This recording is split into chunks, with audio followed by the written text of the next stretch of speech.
The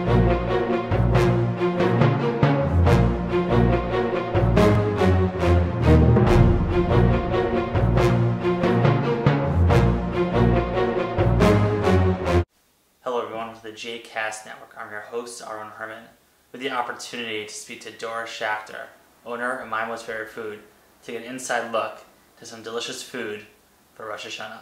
Let's take a closer look. So Rosh Hashanah is just a couple days away, and people are looking for that perfect recipe. And you are an innovator in this field of developing unique types of food. So tell us a little bit about some of the things that you recommend for Rosh Hashanah. All right. First of all, it was my father, reflecting on him that really gave me the inspiration of even having a vegetarian fish restaurant. Because when we lived in Italy during the war, he never, ever gave up his identity and always adhered to the dietary laws. So hopefully, I'm working on another book, and I decided that the thrust of it would be who he was then and who he would be today. And I felt that if you don't eat meat, that fish is really a good alternative.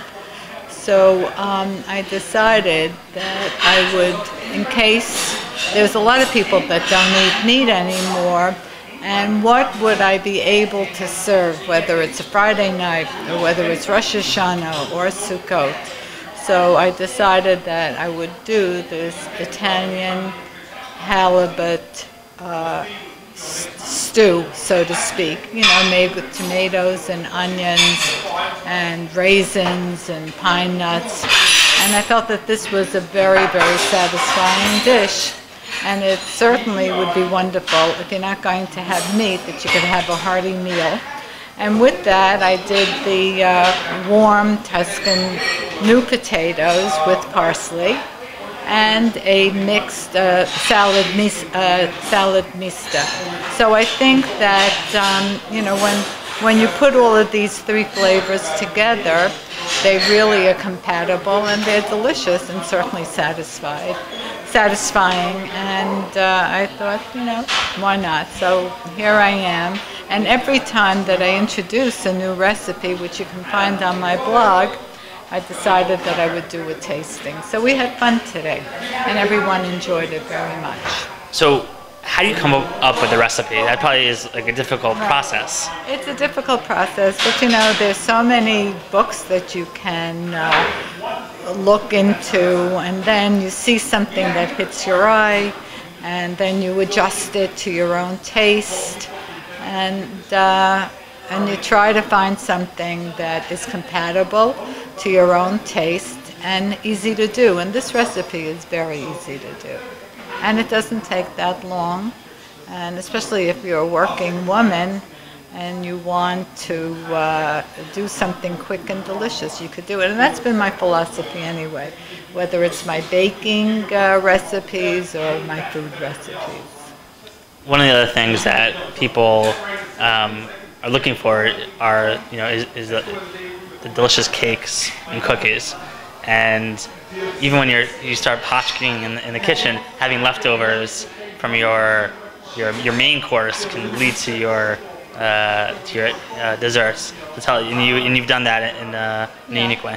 So the dessert that we served today is Anna's fruta crostata, which was the fruit was the apricot preserves. And what happens is that I had extra dough, so we decided either you could freeze it and put it in and use it for the next time, but I thought it would be fun if we rolled them out and made cookies out of it, and we filled them with raspberry, and then we dipped them in chocolate, and those are very satisfying. Everyone a few people loved it, and they're really good because the dough is so delicious, but I found out that you have to really roll them out very, very thin so that you get the essence of it. I know when I bit into it, it was soft, and then you just felt that it was like a sensation. Right. It was just really unique. So you know, you can do. I mean, the fruit tart.